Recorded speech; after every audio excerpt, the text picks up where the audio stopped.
안녕하세요.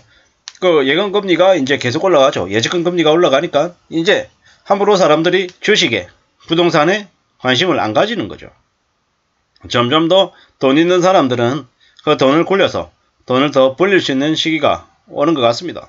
반대로 돈이 없는 사람, 돈을 빌려야 되는 사람들은 더 궁지로 몰려서 더 힘들어할 것 같습니다. 가게도 기업도 말이죠. 앞으로 우리가 살아가는 삶 중에서 앞으로 23년 23, 4, 5, 6 이 기간 최소 4년은 정말 정신 바짝 차리고 살아야 될 것 같습니다. 돈이 목숨줄이고 생명줄이라고 생각하고 지내야 되겠습니다.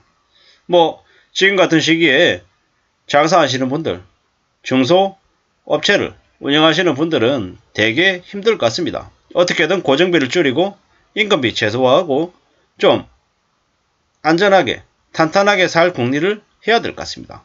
그런 것들이 많이 필요한 게 지금인 것 같습니다. 이미 주식시장은 찬바람이 불었습니다. 부동산은 더 심합니다.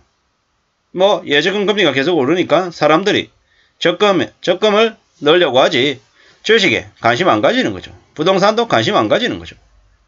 이러다 보니까는 이제 자금을 필요로 하는 사람들이 더 힘들고 더 어려워질 것 같습니다.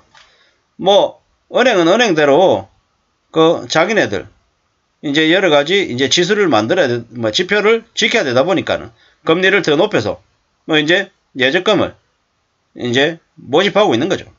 그렇게 되면 나중에 예적금을 6%로 이제 고객들한테 주면 반대로 대출 이자는 어떻게 되겠습니까? 9%, 10%, 12% 이렇게 해서 주는 거죠.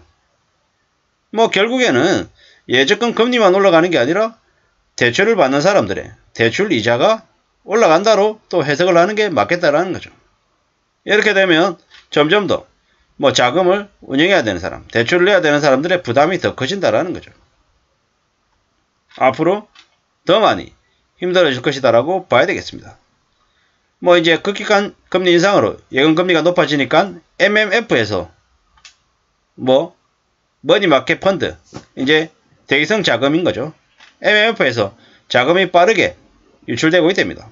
굳이 MMF 이용할 이유가 없는 거죠.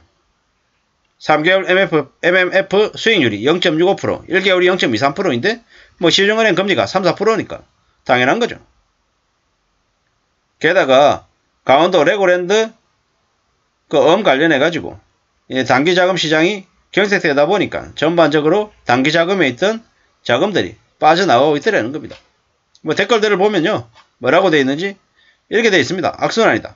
금리 올라서 대출금리 높다고 예금금리도 올리라고 해서 예금금리 올렸더니 기업에 유입되는 자금이 은행으로 몰렸네. 해결 방법은 대출 예금금리 전부 낮춰야 되는데 낮출 수도 없고 어딘가가 뚫려야지 순환이 될 텐데 어렵겠네. 정부 보증, 금리 인하될 때까지 정부 보증으로 은행들에게 기업으로 자금 지원해 주는 것밖에 방법이 없을 것 같은데 이게 언제까지 버틸 수 있을까? 이게 기업이 문제가 아니고 나라가 문제가 되겠다. 금융당국이 정신을 바짝 차려야 되는데 이러고 있는 거죠. 참 앞으로 어떻게 될까? 잘 생각해야 된다라는 겁니다. 지금 이미 지금 이제 저나 여러분들 같은 개개인들은 어떤 식으로든 현금을 손에 쥐고 있어야 된다라는 말씀을 드립니다. 그 현금 말고는 지금을 살아가는 그런 대안이나 대책이 없겠다라는 겁니다. 물론 건강해야 되고요. 건강 챙겨야 되고요. 건강을 챙기고 자기 생업, 직장이든 아니면 자기가 일하는 가게, 사업이든 어떻게든 지키겠다라고 마음 단단히 먹어야 되는 거죠. 그리고 언제든 최악의 상황이 닥칠 수 있기 때문에 그 상황에 맞춰서 대비할 그런 움직임도 갖춰야겠다라는 겁니다. 참 우려스러운 게 지금의 상황입니다. 어쩌다가 이렇게 됐나? 이런 많은 우려들도 하는 거죠. 돈이 없는 거죠. 돈이 없다라는 겁니다. 이런 얘기들도 있습니다. 우리나라 기준금리가 맥스가 내년에 4.5%다. 미국은 5.25%다. 이렇게 얘기하는데 이게 못 믿을 얘기입니다. 제가 생각할 때는요. 한국의 기준금리가 내년에 5%, 6%, 7% 될 수도 있다. 미국도 마찬가지고. 그렇게 생각합니다. 이제 버블이 터지는 거죠. 3, 4년은 주식하고 부동산 아마 많이 어려울 것 같다라는 거죠. 뭐 내년에 7, 8%대 예금도 나올 거다라는 말도 많습니다. 뭐 금리가 오르는 게 이전 정부에서 금리 여력을 다 썼기 때문이다. 뭐 이런 얘기들도 하고요. 뭐 이런 의견도 있죠. 문재인 정부에서 금리를 3%대만 유지했더라도 지금 이 모양은 아니었을 거다. 문재인 정부 때 금리의 여력을 다 써버렸다. 뭐 이런 얘기들요. 천문학적인 부채를 늘려놔가지고 지금은 쓰려고 해도 쓸 카드가 없다라는 거죠. 뭐 앞으로 어떻게 될지 두고 봐야 된다라는 거죠. 돈은 가치를 더 쳐주는 것으로 몰리는 게 당연한 순서다. 이시다.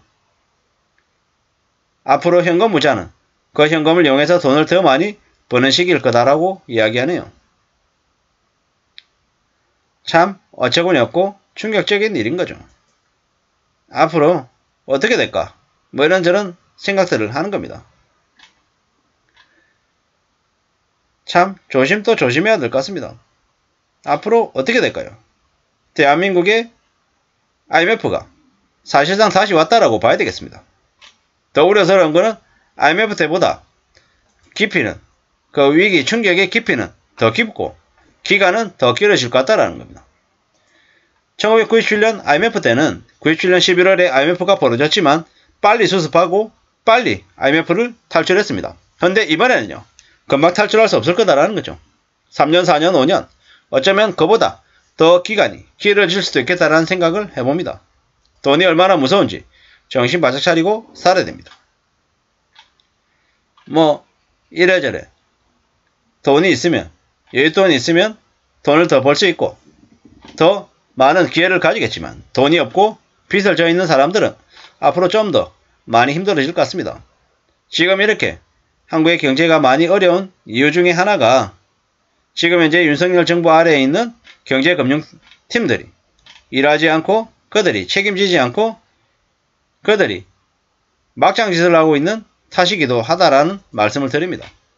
절대로 그들은 대한민국의 경제가 나아지고 한국의 안위를 지키는데 자신의 몸과 마음을 바칠 생각이 없습니다. 그런 막장 인간들이 그 자리에 있기 때문에 대한민국의 경제가 더 암울하고 더 빨리 망가질 것 같다라는 개인적인 생각을 해봅니다. 개인적인 생각입니다. 아무쪼록 어떤 식으로든 그들이 욕먹는 자리에 있기 때문에 좀 더 지금보다 더 정신 차리고 더 사명감을 가지고 목숨을 걸고 대한민국이라고 하는 나라를 위해서 국민들을 위해서 일해주기를 바랄 뿐입니다. 그런데 그렇지 않을 것 같아서 더 우려만 될 뿐입니다. 이상입니다.